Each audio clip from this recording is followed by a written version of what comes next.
আমার আগের ভ্লগে তো তোমরা সবাই দেখিয়েছিলে আমার ভাইয়ের বার্থডে ছিল, বাট আমরা বাড়িতে সেভাবে কোনো সেলিব্রেট করিনি, জাস্ট একটু কেক কাটিং করেছিলাম। কিন্তু আজকে ছিল আমার ভাইয়ের বার্থডে সেলিব্রেশন, তাই আমি রেডি হচ্ছিলাম। আর আমি আজকে কি রেডি হয়েছে আমি কিচ্ছু জানি না, কারণ রেডি হওয়ার মাঝে হাজারবার আমার ফোন এসেছিল, যে কারণে আমি কিচ্ছু রেডি হতে পারিনি, শুধু একটার পর একটা ক্রিম অ্যাপ্লাই করেছি।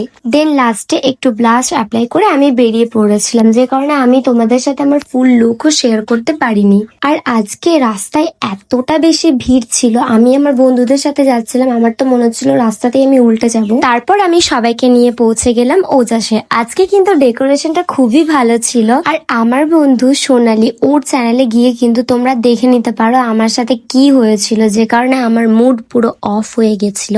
আর ওকে প্লিজ তোমরা সবাই একটু সাপোর্ট করো।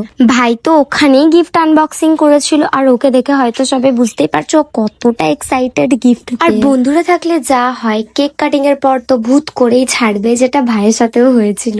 সবাই ডিনার কমপ্লিট করে বাড়ির জন্য বেরিয়ে পড়েছিল। তো আজকের ভিডিওটা এটুকুই, ভালো লাগলে লাইক করো আর আমি একটু সাপোর্ট করো। বাই।